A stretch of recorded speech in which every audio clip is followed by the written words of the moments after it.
length of the tangent from a point to a circle. Length of a tangent from a point to a circle. देखिए, किसी circle पे आप बाहर वाले point से, मान लीजिए आप x1 y1 से जो दो टेंजेंट ड्रॉ करते हैं, फर्स्ट ऑफ ऑल तो आप जो दो टेंजेंट ड्रॉ करते हैं उन दोनों टेंजेंट की लेंथ क्या होती है, हमेशा इक्वल होती है। फर्स्ट ऑफ ऑल तो ये ध्यान रखिएगा कि P A is always equal to P B. अब आपको लेंथ ऑफ टेंजेंट निकालनी है, तो first of all length of, मान लीजिए सर्कल का इक्वेशन है आपका, कोई भी इक्वेशन ले लें हम लोग, x square plus y square plus 2gx plus 2fy plus c equal to 0। तो अगर सर्कल का इक्वेशन है तो तुम लोग क्या जानते हो, सेंटर जानते हो इसका, यस और दूसरी चीज आप लोग क्या जानते हो, रेडियस भी जानते हो। Yes sir. ये हमेशा परपेंडिकुलर होगा, इसमें कोई डाउट नहीं है। तो हमें ये सी ए डिस्टेंस पता है, और सी ए डिस्टेंस पता होने के साथ साथ मुझे सीपी डिस्टेंस भी पता है। सीपी डिस्टेंस कैसे पता है, सेंटर माइनस जी माइनस एफ है ना, यस सर। और पी पॉइंट तुम्हें दिया जाएगा, सी पॉइंट तुम्हारे पास होगा। मैं डायरेक्ट फॉर्मूला बता दूंगा, तुमने वही यूज करना, चाहे बोर्ड हो चाहे कहीं पर हो। तो देखिए, एक राइट एंगल ट्राइंगल है, ये एक राइट एंगल ट्राइंगल बन गया, ट्राइंगल पी ए सी आपका जो बन गया, एक राइट एंगल ट्राइंगल बन गया। अगर ये राइट एंगल ट्राइंगल बन गया तो इसका मतलब हम लोग इसमें क्या लगा सकते हैं, पाइथागोरस थ्योरम लगा सकते हैं। Yes sir. जी सर। तो सीपी का स्क्वायर इज इक्वल टू क्या हो जाएगा, सी ए का स्क्वायर प्लस पी ए का स्क्वायर। तो पी ए का square is equal to C P का स्क्वायर माइनस सी ए का स्क्वायर। तो P A is equal to हो जाएगा under root of C P का स्क्वायर माइनस सी ए का होल स्क्वायर। अब देखिए, सीपी डिस्टेंस तुम जानते हो, पी पॉइंट तुम्हारे पास है, सी पॉइंट तुम्हारे पास है, और सी ए डिस्टेंस तो रेडियस है, ये भी तुम जानते हो। तो अब रिजल्ट क्या आएगा, मैं आपको डायरेक्ट बता रहा हूँ, length of tangent, length of tangent is equal to क्या आएगा आपके पास, under root S one. S one क्या होता है, हम लोग जानते हैं क्या होता है एस वन, पॉइंट को रखने पर जो वैल्यू आती है, समझ रहे हो। यस सर, आउटसाइड इनसाइड वाला। हाँ वही वही एस वन वही होगा। तो आपका जो लेंथ ऑफ टेंजेंट, इसको भी सिंप्लीफाई करोगे बच्चे तो यही आता है। तो under root of x square plus y square plus 2gx plus 2f, ये हो गया लेंथ ऑफ टेंजेंट। आपको याद रखना है फॉर्मूला, डायरेक्ट फॉर्मूला याद रखना है, नोट करिए।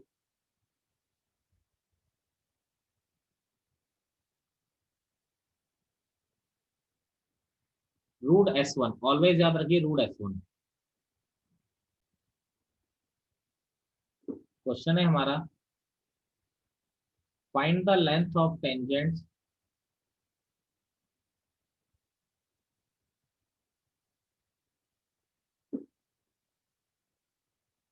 find the length of tangents drawn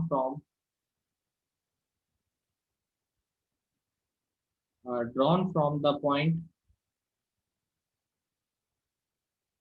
drawn from the point 3 minus 4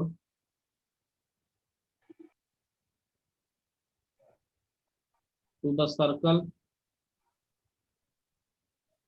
drawn from the point 3 minus 4 to the circle 2x square plus 2y square minus 7x minus 9y minus 13 equal to 0। 2x square plus 2y square minus 7x minus, अब देखिए formula लगाने के लिए पहले x square और y square का coefficient 1 बनाना पड़ेगा, तो 2 से डिवाइड कर दिया, minus 9/2 y minus 13/2 equal to 0। अब देखिए, लेंथ ऑफ टेंजेंट हम जानते हैं,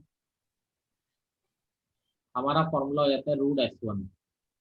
तो देखिए, अंडर रूट ऑफ 3 का स्क्वायर 9, 4 का माइनस 4 का स्क्वायर 16 माइनस 7/2 इंटू एक्स यानी 3 माइनस 9/2 इंटू वाई यानी -4 माइनस 13/2।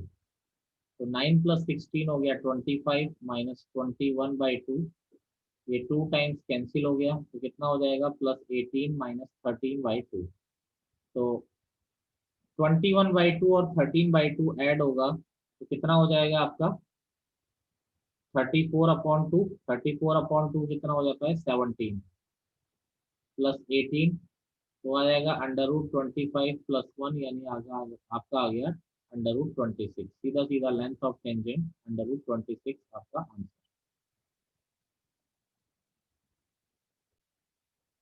अगला देखिए, एक छोटा सा सब टॉपिक मान लीजिए इसको कि कोई सर्कल है, इस पर आप लोग किसी बाहर वाले पॉइंट से आप दो टेंजेंट ड्रॉ कर रहे हैं, यानी आपने दो टेंजेंट आपने ड्रॉ की। इन दोनों टेंजेंट के बीच में अगर हम लोग एंगल निकालना चाह रहे हैं, इसको थोड़ा बड़ा बना देता हूँ फोटो को।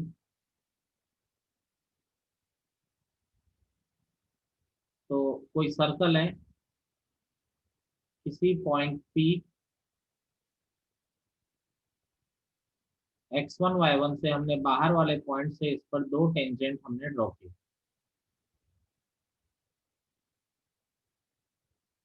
तो देखिए सर्कल क्या हो गया, x² + y² + 2gx + 2fy + c = 0। कोई भी सर्कल ले लीजिए। तो मैं इनके बीच में एंगल निकालना चाह रहा हूँ, ये जो PA और PB आपने जो दो टेंजेंट ड्रॉ किए इनके बीच में एंगल, तो ये इसका सेंटर है। तो देखिए ये पूरा एंगल अगर थीटा है तो ये मान लीजिए ये वाला एंगल कितना होगा, θ/2 होगा। अगर ये पूरा एंगल थीटा है तो ये θ/2 होगा। Yes, sir. अब Yes, sir. देखिए एक ट्राइंगल मैंने बना दिया, ये ट्राइंगल बन गया PAC। तो ये एंगल 90 डिग्री है, ये आपकी रेडियस है। ये जो PA लेंथ है, PA लेंथ कितनी होती है, √S1 होती है। Yes. Yes, sir. Yes. तो ट्राइंगल PAC एक राइट एंगल ट्राइंगल है। दो चीजें आप जानते हो, ये राइट एंगल ट्राइंगल है। तो देखिए इस राइट एंगल ट्राइंगल में अगर मैं tan θ/2 अगर बता दूं, tan θ/2 क्या हो जाएगा, R/√S1। आप देख लीजिए Yes, sir. Yes. θ/2 = हो जाएगा tan 1 R/√S1। तो थीटा क्या हो जाता है आपका, थीटा हो जाता है 2 tan 1 R/√S1। R radius of ये थीटा पूरा जो एंगल है, क्योंकि ये θ/2 है तो ये भी θ/2 होगा, तो पूरा एंगल जो बनेगा इनके बीच में थीटा। तो angle between the pair of tangents होता है थीटा = 2 tan 1 R/√S1। नोट करिए। Sir, मतलब देखिए जो क्वेश्चन था हमारा, क्वेश्चन था the angle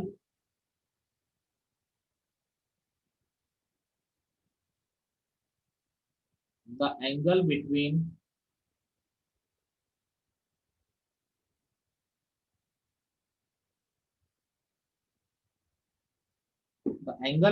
the pair of tangents from point P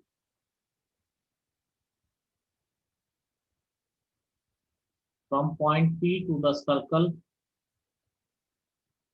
x² + y² = 16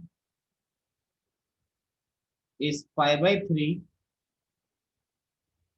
then find the locus of P.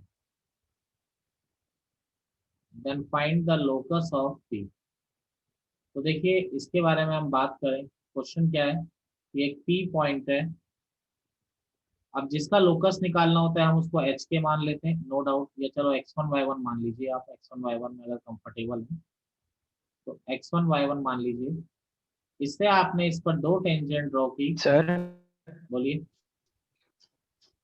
Sir ये आप वही क्वेश्चन करा रहे हो या कोई और करा रहे हो? एक DBP का क्वेश्चन था, एक बच्चे ने बोला था, मैं वो कर रहा हूँ।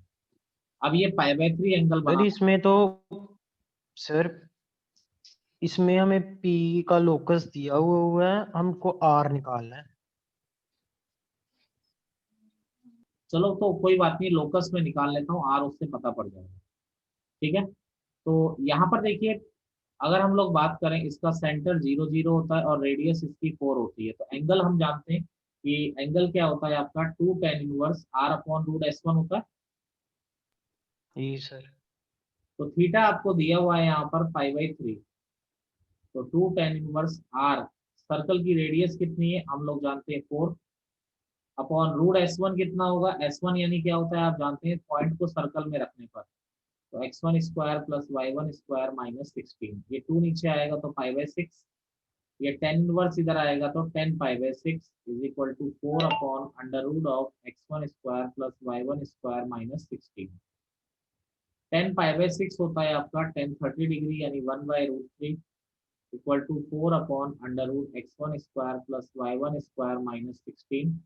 तो दोनों साइड स्क्वायर कर दिया, x1 square plus y1 square minus 16 cross multiply कर दिया, तो 16 इंटू 3, तो ये हो गया आपका 64, x1 square plus y1 square is equal to 64। तो लोकस क्या होगा, x square plus y square is equal to 64 यानी 8 का स्क्वायर। और आपको लोकस दे रखा है x square plus y square is equal to r का स्क्वायर, तो आर इज इक्वल टू कितना हो गया आपका 8। क्लियर है।